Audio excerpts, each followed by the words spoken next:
Саламатсыздар ма оқушылар? Қазір бізге математика сабағы. Бүгінгі сабағымыздың тақырыбы өткенді бекіту және табиғатты қорғау, отанды сүю. Бүгінгі сабағымыздың мақсаты өрнектердің мәнін табу, әріпті және санды өрнектерді салыстыруды үйренеміз. Мына тапсырмаға назар аударайық. Бұл тапсырмада Сырым мен Әлияның математикалық ойын құрастырғаны. Сіздерге осы өрнектерді шығара отырып, суреттердегі нені білдіретіндігі туралы тауып жазыңдар дейді. Бірінші өрнекті оқиық. 14 пен 2-нің бөліндісі.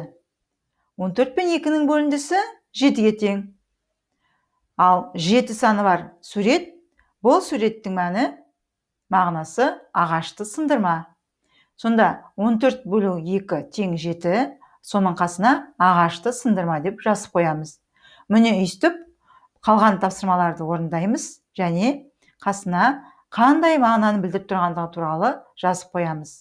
Біз балалар сол мезгілде барлығын оқимыз, оқығанда біздер табиғатты қалай қорғау керек екендігі туралы түсінік аламыз. Келесі тапсырма шапшаң шығар деп аталады. Бұл тапсырмада салыстырамыз, өрнектер мен өрнектерді салыстыру. Өрнектер бұнда санды өрнектер де бар, әріпті өрнектер де бар. Бірінші өрнекті оқиық. 65-тен азайтамыз, D қосу A қосу S-ның қосындысы. 65-ке қосамыз, D қосу A қосу S-ның қосындысын. Енді осы екі өрнекті салыстыру үшін қарайық. Біріншісінде 65-тен азайту тұрса, ал екінші жағында 65-ке қосу тұр. Қалай да ойлайсыңдар балалар, қайсысы көп? Дұрыс айтасыздар, 65-ті қосу көп болады. Міне осы есептерді әрғайы шығара отырып, біздер оқушылар қосу, көбейту, бөлу амалдарына мән беруіміз керекпіз. Екінші өрнекті оқиық. 20 мен D-дің көбейтіндісіне қос A-ны. 20 мен D-дің бөліндісіне қос A-ны. Бұл жерде біз ойлаймыз, қайсы дұрыс, қайсы көп? 20 мен D-дің көбейтіндісі. Өте жақсы оқушылар, сіздер бұл тапсырмаларды өздеріңіз қатесіз, әрі сауатты орындайды деп сенемін. Келесі тапсырма оқушылар, 4-ші тапсырма. Бұл тапсырмада өрнектердегі амалдардың орындалу тәртібіне байланысты ережені еске түсіруіміз керекпіз. Сол ережелерді мықты білетін болсақ, біз бұл тапсырманы жақсы орындаймыз. Бірінші өрнекті оқиық. 4 пен 5-дің көбейтіндісіне қос, 15 пен 3-дің бөліндісін.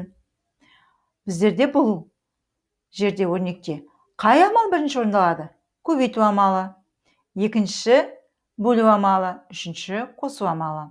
Өте жақсы оқушылар. Сіздер осы өрнекті жазасыздар дәптерге және үстіне амалдардың орындалу ретінен саламыз. Бірінші, екінші, үшінші деп. Және нәтижесін табамыз. Сіздер бұл есепті дұрыс шығарасыздар. Келесі тапсырмаға назар аударайық. Келесі тапсырма біздерде балалар мазмұнды есеп. Мазмұнды есептерді біздер оқуымыз керекпіз және де шешуін тауып шығаруымыз қажетпіз. Бірінші мазмұнды есепті оқиық. Оқушылар әрқайсысына 5-тен 6 қатар көшет отырғызды. Оқушылар барлығы неше көшет отырғызды? Астында суретпен көрсетілген. Міне оқушылар бір қатарға 5 көшет отырғызған. Осындай 6 қатар отырғызған екен. Ал сіздер 6 қатарға неше көшет отырғызған табуларыңыз керексіздер. Осы есепке шартын, шешуін, жауабын жазасыздар. Келесі тапсырмасын қараймыз. 15 килограмм тыңайтқышты 5 қапшыққа тең бөліп салды. Әр қапшыққа неше килограмм тыңайтқыш салды? Міне 15 килограмм тыңайтқыш осыны 5 қапшыққа бөліп салған екен. Бізден сұраптыр, бір қапшыққа неше килограмм тыңайтқыш салды деп.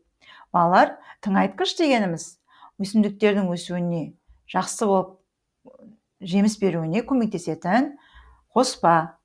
Енді осы екі есепті де шығарасыздар да, және осы екі есепке кері екі есеп құрастырасыздар. Бұл есеп сіздерге өте оңай болады деп ойлаймын. Біздің келесі тапсырмамыз кітабымыздағы 5-ші тапсырма. Бұл тапсырмада сіздерде, оқушылар, өсімдіктердің тұқымдары мен сүйектерінің суреті берілген. Және де сіздерге айтады, осы тұқымдар мен сүйектерді ұзындығын өлшейсіздер де, және 3 есе артық астына кесінді сызасыздар дейді. Ал осы кесіндіні сызу үшін мен сіздерге кішкене көмектесейін. Бұл өсімдіктердің тұқымдары мен сүйектері. Біріншісі күнбағыстікі. Күнбағысты өлшеп көрсем 1 сантиметр екен. Ал енді 3 есе артық дегенде, балалар, біздер көбейту амалын орындаймыз. Сонда 1 сантиметрге 3-ке көбейткенімізде неше болады? 3 сантиметр болады. Міне осылай жазып, астына 3 сантиметр сызамыз. Келесі екінші өріктің сүйегі. Өріктің сүйегі деген, балалар, өрікті жеген уақытта ішінен сүйегі шығады ғой. Міне осыны айтамын. Бұны өлшесек 3 сантиметр. Асқабақты да солай өлшейміз.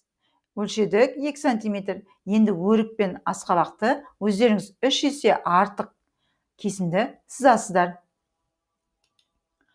Бұл тапсырма сіздерге өте оңай болды деп ойлаймын. Балалар, бүгінгі біздің сабағымыз аяқталуға жақын. Бүгінгі сабағымызда біз не істедік? Бірінші, өрнектердің мәнін таптық. Және де табиғатты қорғау үшін қандай жұмыстар жасау керектігі туралы мәлімет алдық. Және де санды өрнек пен әріпті өрнектерді біз салыстыра білдік. Өрнектердегі амалдардың орындалу тәртібін есімізге түсіріп, есепті дұрыс әрі қатесіз шығардық. Соңғы тапсырмамызда біз 3 есе артық кесінді сыздық. Енді, оқушылар, білім гүлі әдісі арқылы мен сіздерден кері байланыс алғым келіп тұр. Егер де сабақты өте жақсы түсінген болсаңыздар, барлық тапсырманы қатесіз орындаған болсаңыздар, онда дәптердің шетіне гүлдің суретін саласыздар да, оны көкпен бояйсыздар. Ал сабақты жақсы түсіндім, кейбір қатемен орындалған тапсырмаларың болса, онда ол дәптердің шетіне гүлдің суретін салып сарымен бояйсыңдар. Ал бұл сабақты түсінбедім, менің әлде түсінетін жерім бар, әлде сұрағым бар десеңіздер, есептердің көбін қате шығарсаңыздар, онда дәптердің шетіне гүлдің суретін салып, оны қызылмен бояйсыздар. Сонымен, оқушылар, бүгінгі сабағымыз аяқталды. Келесі кездескенше қош сау болыңыздар.